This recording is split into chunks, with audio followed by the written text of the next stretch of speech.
The New York Mets sweep the Washington Nationals and push their lead for the National League wild card race to 2 games over the Atlanta Braves. Welcome in to another episode of Bleav in the Mets podcast. Chris Schubert, Jack McKessie here with you, and it is going to be the vibes are going to be immaculate on today's episode because what is there to be upset about when it comes to this New York Met team? 11 of 13 against the Washington Nationals. Check. A sweep of the Washington Nationals in the most important time of the year. Check. Luisangel Acuna being awesome. Check. The offense getting hot. Check. The starting pitching being elite. Check. The vibes are high right now for today's show. There is no better feeling than the feeling of a sweep in the most important part of the season. I mean, you outscored the Washington Nationals 22-1 in a game where, or in a series where I was worried they might drop some games and lose their focus, but that absolutely did not happen. I was worried after that first game, just 2-1, and then back-to-back 10-run wins, or rather scoring 10 runs in wins was just incredible. And the vibes, like you said, so high. Everything was clicking. Everything was going right for the Mets this series. Everything we could have hoped for in this series happened, it felt like. So feels real good going into this final 10-game stretch. It's not just that they're winning, right? Winning is obviously something that's going to create a lot of emotion, right? It's going to get us excited about a team. They're winning. They're in a playoff race. They have a comfortable 2-game lead. There's something extra that is happening with this team. There's just a level of fun. There's a level of energy that is paired up with the winning, whether it's Pete Alonso having a big day after a story leaks that he had a meeting with the team and he goes out and has a big day, or if it's Luisangel Acuna just being awesome in his first home series at Citi Field. If it's just the pitching, just being elite, and they're every time the starter comes out of the game, they're in the dugout bouncing up and down with the OMG sign. Like it's just a level of fun that, and I don't want to throw shade too much, but we didn't have this in the Buck era. We just didn't. It didn't exist. There's a level of fun that this team is having. You credit the manager, you credit the GM, president of baseball ops, to put the team together. But man, there's just everything's working. I've been doing these post-game shows, and it's hard to come up with new original stuff because the recipe is the same. Dominant starting pitching. Somebody comes up with a big night. Luisangel Acuna has been good. Alonso's been good. Like, the recipe has been the same over the last couple of days. And so you hope that even though you're playing a bad baseball team in Washington, that this inspires some confidence for these final 10 games that are going to be a very important 10 games, but 10 games that the New York Mets start tonight. And we'll preview that series at the end of the show, but they start that series with a 2-game lead in the National League wildcard race over the Braves for that third and final spot. And in all actuality, they're the second wildcard team right now because they are tied with the Diamondbacks, and they hold that elusive tiebreaker by winning the head-to-head series. So again, a perfect first 3 days to this week for the New York Mets. It can't get any better than that. So let's recap it. Let's talk about it. And we'll start with game 1 and a come-from-behind victory, a victory in which you thought that some of the lingering effects from what occurred over the weekend in Philadelphia were still there, but was not a problem. They came through late. Jose Iglesias continues to be just a hero for this team, puts a ball in play, forces the opposing team to make a play. They can't. They score the run to tie it in the 8th. Edwin Diaz does a great job forcing the game into extra innings, and then you get a bullpen outing that keeps Washington off the board. And the moment that happened, I think everybody in that building knew how that game was going to end. It was going to end with a Mets victory, and it's Starlin Marte that comes through with the big walk-off hit for a 2-1 victory. So the thing about the month of September so far, I feel like the story for this whole month has been the starting pitching. And we started to get glimpses of the offense coming through in game 1 late and then throughout the rest of the series, obviously. So obviously in the first game, special shout out to Jose Iglesias. I mean, in terms of offseason signings that flew under the radar and just turned into maybe the best signing of any team this offseason, Jose Iglesias is maybe like my 1-1 pick in terms of what he's been able to do for this team as a vibes guy, as a defensive player, in the batter's box. Like, the guy has been doing everything right for the Mets, especially in this recent stretch. I have the stat here from one of the writers for The Athletic. Since entering the game after Jeff McNeil's injury, which was September 6th, Jose Iglesias is 17 for 40. That's a 425 batting average. And so his season average is up to 330. That's the kind of production that the Mets have loved to see, especially, with McNeil going down and now with Lindor out. Having a guy like Iglesias step up and in a huge, crucial situation to beat out a infield hit and tie the game, it was just you can't overstate how important that he's been for this team. And this was a move that was one of, if not the first moves that David Stearns made in the offseason. And it was very clear what the priority was for David Stearns. He was going to make sure this team had high quality depth ready to go in Syracuse, that there was going to be players that had major league caliber skills in some capacity, whether it was defense, whether it was speed, whether it was contact power. They were going to have options in case things happen throughout the season that they could rely on, because it is the thing that has plagued Mets teams in the past. Not enough depth, and they get hit with one bad injury, and it's a house of cards and everything comes tumbling down. And Jose Iglesias was brought in mainly because he was a fantastic defensive infielder, that he could play multiple positions along the defense and give you above average defensive qualities. He's given you that, but he's also given you an offensive resurgence that I don't think anybody, not even David Stearns and his staff, could have predicted coming. This guy has stepped up. He released a hit song on Spotify. It has become the anthem for this team. I mean, think about this. In years past, the Mets have an athlete release a song, and then things go tumbling downwards, and they go on a 12-game losing streak, and then the song is used as a parody against the team. This has actually become a rallying cry. This man performed it after a game. This man, they won a game. He performed it in front of a packed Citi Field crowd. I mean, there's a sign. They have a sign in the dugout based on the song that they used to celebrate literally everything that they've been doing since the end of May. Like, other teams in the past would not have this happen to them the way this version of the New York Mets is having it happen to them. And he's a large part of the reason why this team turned it around. Veteran leadership, the defense, the ability to hit anywhere in the lineup. And you know what? I do not mean this disparagingly. He's just a baseball player. He goes up there and he does what you have to. Okay, I need to go the other way here with 2 outs and keep the inning alive. Boom, I'll do that. Okay, I need to hit an extra base hit here. Okay, great. I need to work a nice AB and draw a walk. Sure, I can do that too. Like, he just does all of the little things right. And again, that 8th inning, them tying the game, is all because he changes his approach with 2 strikes and he just puts the ball in play. And the ball barely goes past the pitcher's mound, but he puts the ball in the perfect spot and he hustles every play down the line. So he puts the pressure on the defense and they make a mistake and the game's tied. Like, I just, again, it's the Washington Nationals. I want to make sure it's put into its proper context, but you can't help but notice when watching this team playing, they're playing at an elite level. They're 21-9 in their last 30 games. Like, they have the 8th best record in all of baseball against teams above 500. So you can't say they're just beating up on bad teams. This team is just playing some incredible baseball. And even in a game where their offense wasn't clicking, their offense was in a bit of a rut in game 1 of this series, they came through. The timely hits, the timely base running, the timely pitching, the timely defense, everything just comes together for this team right now. So it's funny you bring up the stumble in game 1, because it makes me think back to our last episode when we were talking about the Philly series. And this series just felt like a total flip of that. Where coming into the Philly series, there was a great, end of the Toronto series. The offense starts coming alive. The offense stays hot in that first game against the Phillies and then kind of slows down. This series, the offense comes in off of that Philly series slow. Things aren't going great, but they end up pulling through in the end. And then all of a sudden, everything starts clicking. Like, several players seem like they have a breakout. Francisco Alvarez has hit a home run now in every series since that Blue Jays series. Mark Vientos, 2 for 4 with 2 RBIs on Wednesday. Every single starter got on base in game 3, and Harrison Bader was the only one without a hit. Pete Alonso getting bloop singles that are scoring runs. Those hits are finally falling. He got a 3-run homer as well, so his OPS is back above 800. Nimmo hitting a home run in that game on Wednesday. It's like every single piece that wasn't clicking before or at the beginning of the series started to turn it on. And throughout the entire time, throughout this whole month of September, the one constant and the thing that the Mets are going to hope keeps going for the remainder of the season has been that pitching. The pitching has been unbelievably good. I know we have some stats here that we can talk about with the rotation that they have right now. But on top of that, the bullpen in the series, I just need to shout out really quick, because there was only one reliever who pitched more than one time throughout the series. And I think this also has to speak to the rotation and how deep they've been going into games. But Huascar Brazoban was the only reliever to pitch multiple times in this series. That is unbelievable. And that is so nice to have Diaz come out one time at the beginning of the series going into a massive 7-game stretch against the Phillies and the Braves. And throughout the entire Nats series, by the way, not a single reliever gave up a single run. You talk about how great a series this was, and we talk about how excited we are, but one of the underlying aspects of why we're excited, they are set up perfectly for this Philly series. Yes. The offense is hot.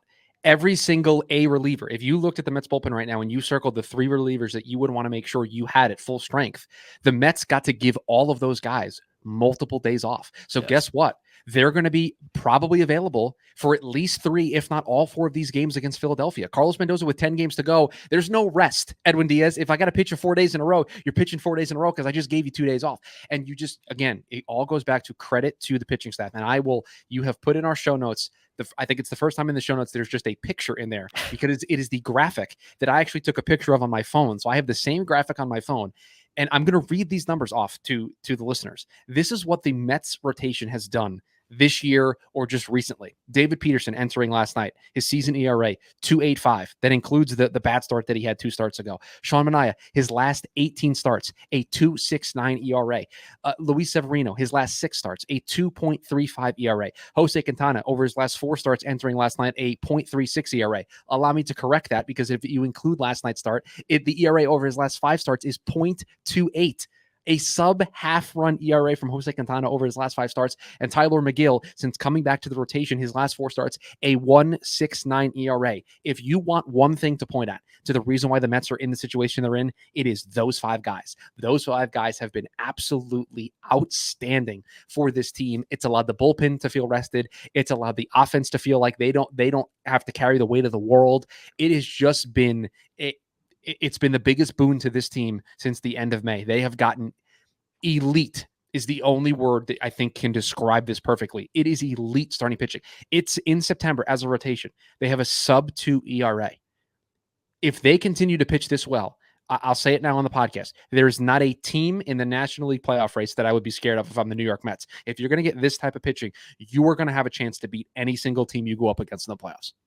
And not to mention, that's 5 guys who there were a lot of questions for, specifically David Peterson and Tyler McGill coming into this year as to whether they even fit into this rotation. There were a lot of questions for Sean Manaea and Luis Severino with their innings count, because they hadn't gone, over 170, 200 innings in the last couple of seasons. And every single one of them has stepped up when it mattered the most. It's incredible. The whole season, Peterson has been this world elite tier pitcher. So all of a sudden Tyler McGill is stepping up when Kodai Senga goes down. And I remember you and I were texting back and forth when that happened, oh, do we really want Tyler McGill to be the guy to step up right now? Do they want to stretch out Buteau? Buteau's been great out of the bullpen. Every single person who has needed to step up when it was important had to do that. And I also want to include some news from either yesterday or earlier today. Kodai Senga might be on his way back by the end of the regular season. What I find so interesting about that, right, is they're going to use him. If he clears that hurdle with the 1 inning rehab appearance, he's going to do something for the Mets in those final 2 series. And what's interesting about this isn't a situation where a guy hasn't pitched for the entirety of the year and he's being thrusted in. I saw him 6 weeks ago. I saw him. He looked great. He looked awesome. He hurt himself running to make a play in the field. The shoulder looked fine. It feels like whatever he worked on mechanically worked. He looked perfect. He looked amazing. So if you're going to get me Kodai Senga back as a 6th man or as a bridge who can give me 2 or 3 innings, give me a Jose Budo type role for Kodai Senga, you're just adding. You're adding an extra element to this team. And again, every box is being checked right now. Maybe outside of JD Martinez, you'd just like to see him break out of the slump that he's in, but it hasn't mattered.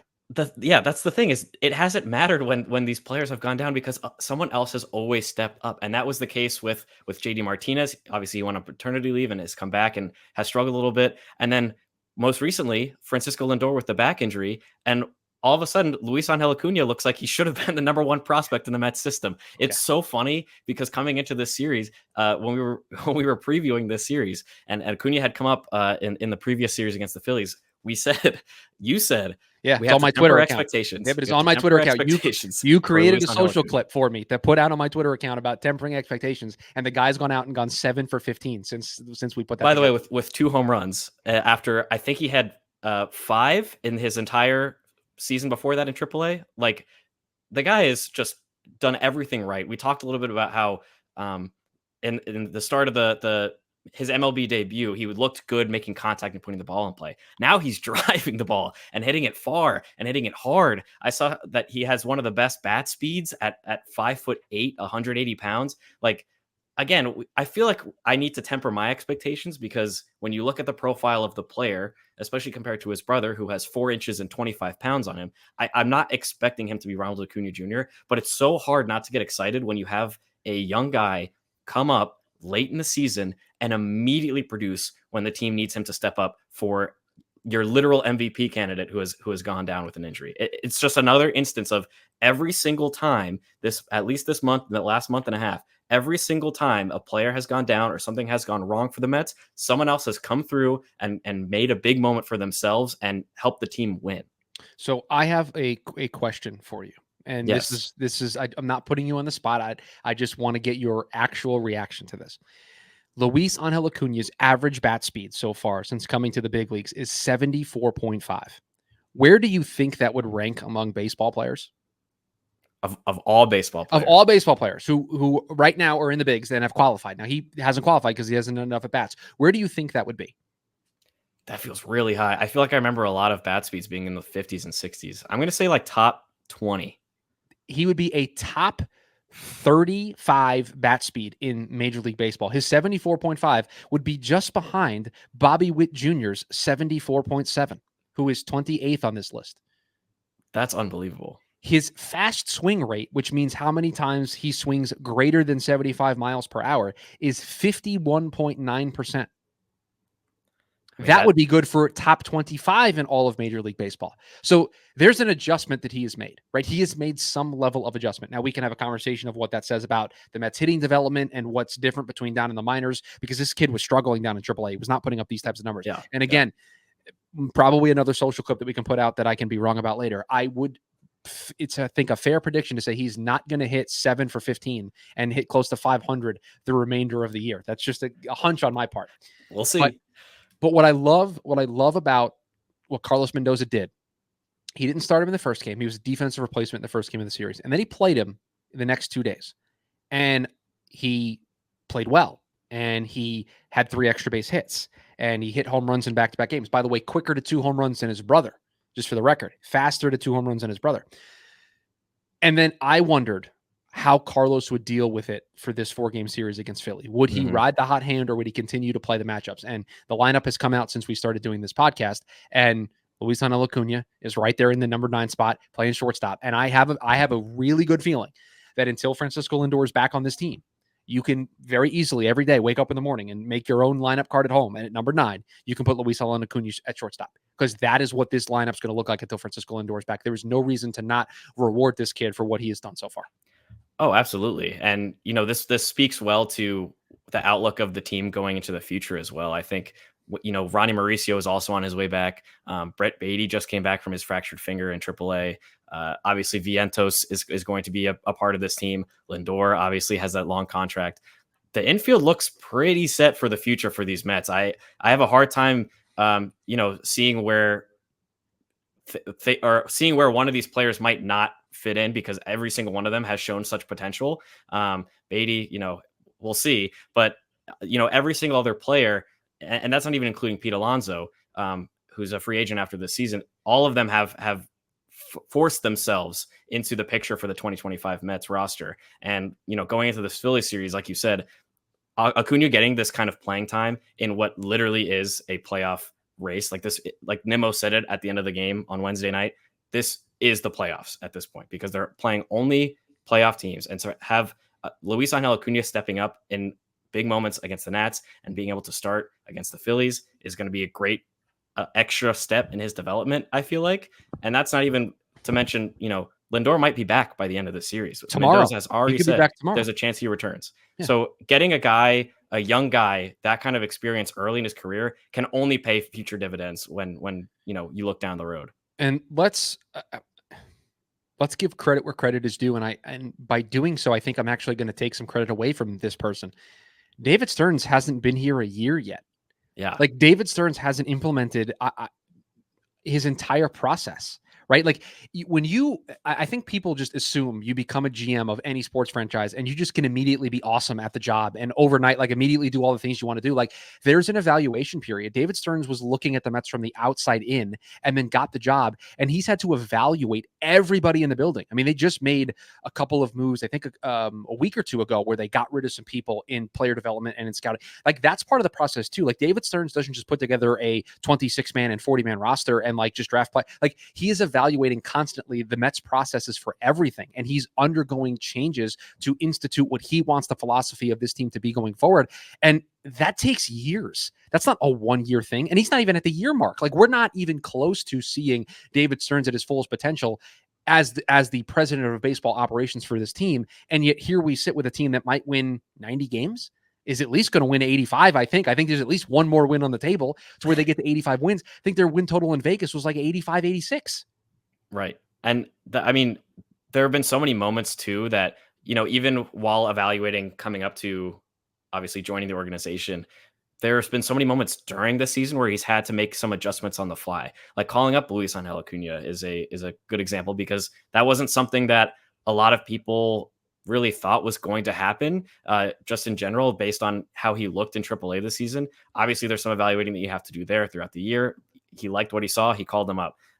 Rebuilding a bullpen that got obliterated by injuries throughout the year. Most of this bullpen was not in the bullpen when opening day happened. You lost guys like Brooks Raley and Drew Smith, who were supposed to be your 7 and 8 inning guys, gone.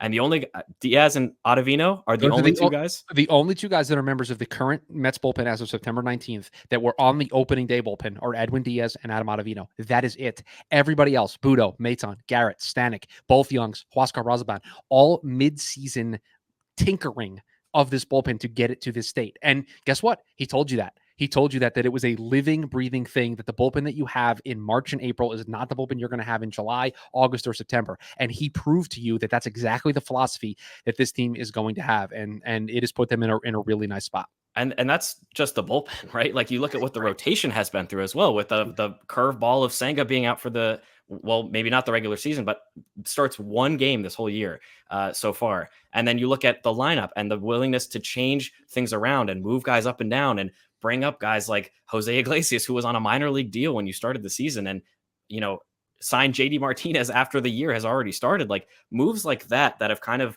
throughout the season have changed the outlook of the Mets bullpen, the Mets rotation, the Mets lineup. And we said this in episode 1, every button that David Stearns presses has seemed to be so far the right one. And this is year 1. Like you said, he hasn't had time to actually build anything yet. Hasn't spent Steve Cohen's money yet. Like, he hasn't really spent Steve's money. And that's exactly. There wasn't a big ticket free, like JD Martinez, you could make an argument for, but there wasn't like a Max Scherzer, a Justin Verlander type of acquisition in the offseason.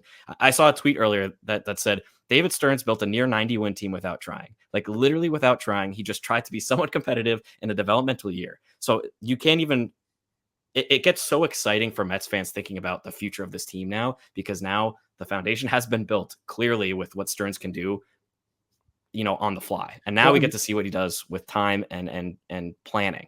And resources in terms of money and being able to trade. And now he's got a better handling on his system and his prospects who he's comfortable moving. Like, yeah, it's just going to open up so many avenues. One other thing that I think is so important, and we've mentioned this before, but it's worth reiterating. They have to believe so strongly in what they've done pitching wise. I mean, David Peterson was injured all the time. He's been healthy all year and has been excellent. Sean Manaea was a guy who the Giants kind of converted into a starter, but they were only using him for, 4 or 5 innings at the beginning of games, weren't letting him go deep. The Mets bring him in and he's great. And then they go, Sean, you're great and you're healthy, but what if we just lower your arm slot a little bit? And now he's a Cy Young candidate. Like, they did that. Luis Severino, a guy who the moment they signed him, all of my Yankee fan friends said, oh, have fun with that. Have fun with Luis Severino. He's past his prime. He's going to get hurt. He's going to make 12 starts for you. Luis Severino, I think they might have skipped him one time to give him some extra rest because of the way the schedule broke. Like, he's been healthy. Jose Quintana's been healthy. They figured out how to fix Tyler McGill. Like, again, that's without the resources. That's without the money of being able to go sign a Corbin Burns or sign a Walker Buehler or a Shane Bieber or trading for a Zach Gallen. Like that. Could you imagine if they got their hands on Zach Gallen, who needs some tinkering in Arizona, if they could swing him out to the East Coast? I mean, it would be insane what they'd be able to do. And that to me is part of the reason why this is so fun, is in large part because of how they're doing it. They're doing it with a team that they invested a decent amount into, but not a ton. They've got a lot of money in Texas right now that's not being applied to this team. Right. So to be able to do this while you're handcuffed, while you told us you were trying to be competitive, but everybody in baseball said they're not really going to be competitive. To do that in this environment, again, I think that's what makes it even more fun. That's what gets me even more excited about the future. But all right, let's preview, because this has been fun. It's been a blast, but there's a task at hand here with 4 games against Philly. And I will tell you what, Jack, I have my Jet jersey on, my Joe Namath Jet jersey. The Jets play Thursday night football tonight. It is very rare for me to do this. It is a double screen experience tonight. My eyes will be glued to both. And normally football gets my attention because there's only 17 of them. But how could you not want to see what this team is doing? So 4 games against the Phillies. It starts tonight with Luis Severino taking on Taijuan Walker. The second game of this series on Friday, David Peterson against Christopher Sanchez. Saturday, Sean Manaea against Ranger Suarez. And Sunday, Zach Wheeler's on the mound for the Phillies. It says to be determined, at least they did on the broadcast. I'm pretty sure that's just going to be Tyler McGill. Yeah. I don't think at this point, even if Paul Blackburn was healthy, that they would not let McGill start that game with the way he's been pitching as of late. So you would think he's going to be the starter. And I'll tell you what, unfortunate that only one of these games is on SNY and I only get one game of Gary Kiefer on. I get it. Big time series, important for both teams. But I guess I'll ask the question this way, Jack. What are you looking for in this series? What is the win total that you need to see from this team to feel like this was a successful 4 games, the final 4 home games of the year at Citi Field? I think they need at least 2, and I'm thinking that they can get 3 and maybe even 4. I'm just thinking back to the series right before this Nats one, and it just seemed like every single game they were in or leading, I think they led every single game, and things just kind of fizzled out down the stretch. But coming into this series, the offense looks even hotter than they were to end the Blue Jay series, because again, that Blue Jay series was only that 9th inning that things really started to come alive. But now they're off of 2 games in a row where they scored 10 runs. Their pitching was incredible again. And this is a lineup in the Phillies that the staff has faced just last week. So I really think there's a really good chance at 3 or 4, but I would be happy with 2, just kind of pending what ends up going on with the Braves down in Miami. But I'm looking for 3. 3 is the magic number for me. Yeah, I think 3, and you definitely go into the series with Atlanta with a lead and putting all the pressure on Atlanta. I think 2, makes it worst case scenario. You're going to be tied going into that series with the Braves starting next Tuesday. But I look at tonight's matchup where it's Sevy against Taijuan Walker, and I look at this as if you could have drawn up who you wanted to start the first game at home for an important series like this, I think Sevy would be my pick. I mean, as good as Sean Manaea has been, as good as David Peterson has been, Sevy's going to be fired up. And I think there's going to be some energy that Sevy's going to bring. Like if he gets out of a big jam early, if he puts himself into it, like there's going to be some energy on that mound. If he 5th, 6th inning, if he strikes out a guy to end the inning, I think there's going to be some pumping up the crowd. Like, and guess what? If they can get after Taijuan Walker early, you're going to get that building on your side. And to me, if you get the building on the side, it's a boulder running downhill for this team right now. They've won 3 in a row. That building, although not full, has been electric the last couple of days. And I think if they get after it early and they continue what they've done the last 2 days, let's say, Sevy goes out there and the first 2 innings, he doesn't allow a run and the Mets are able to get 1 or 2 runs across in the second inning. Again, boulder down a hill at that point. I think this team is just playing at a level right now to where they'll put it in cruise control, and just the building and everything will be going the Mets way, and all the pressure will go to the Phillies. And then if you're able to win the first one, again, just a boulder going downhill, I think the team's just going to feel energized. They're going to see an opportunity in front of them, because there's a chance, Jack, if they play their cards right and they do take 3 of 4 from Philly, that they're walking into that Atlanta series up at least 3 games, if not more, if Miami can play spoiler. And we, trust me, as Mets fans, we know Miami loves to play spoiler this time of year. Yes. It's their bread and butter. It's the one thing they're good at, is they love to play spoiler for National League East opponents in September. And so if you start that series on Tuesday with a 3-game lead, meaning the worst thing that can happen is that you tie. And oh, by the way, the Diamondbacks have to take on the Brewers. And I know the Brewers clinched, but they also potentially may want to work out seeding stuff and get their rotation in order. So again, if they go 2-2, I will be happy. I will not be upset. It will not be a somber recording of the podcast on Sunday night, Monday morning. If they win 3 out of 4, vibe check's going to be high. The vibe is going to have a very similar feel to the way this podcast did today. I think for me, I almost am looking ahead to game 2 as being almost more important, because especially because Taijuan Walker, obviously we associate him with being a starting pitcher in his time with the Mets. The Phillies actually moved him to the bullpen. We saw him work out of the bullpen in the last series. So Thursday's looking like a bullpen game for Philly, and they don't have too much to play for. I think they currently hold the 1 seed in the National League.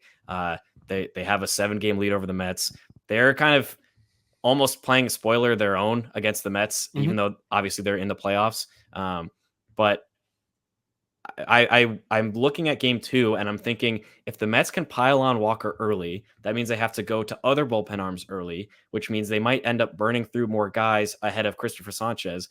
And then in that second game, if they can get after Christopher Sanchez early, that starts burning more bullpen arms, which is, like you said, the boulder rolling down the hill and kind of builds like for the Ranger Suarez start and the Zach Wheeler start. So I'm looking at game 1. I'm thinking, okay, let's push the boulder, and then in game 2, let's push it harder so it keeps moving even faster and allows the offense to really get clicking in ahead of the Braves series in Atlanta.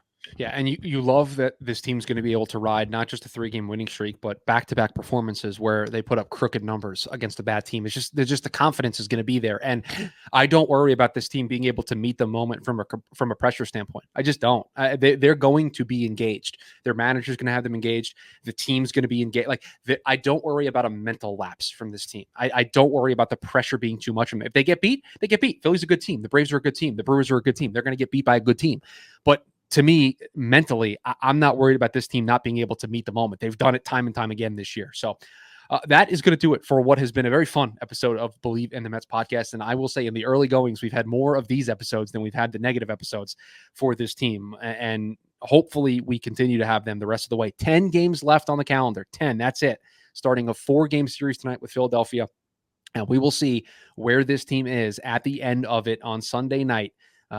What is their lead, if there is a lead, going into those games against the Atlanta Braves that everybody has circled on their calendar? That's going to do it for us here on this edition of Bleav in the Mets. Again, we're back following the series conclusion with Philadelphia, either Sunday or Monday. You'll get that podcast in your podcast feed. Appreciate everybody who has joined us here on this new journey with the Bleav in the Mets podcast. This has been a lot of fun. I think it's going to continue to be a lot of fun. So we're back at the conclusion of the Philadelphia series. Let's go Mets. Let's go Mets.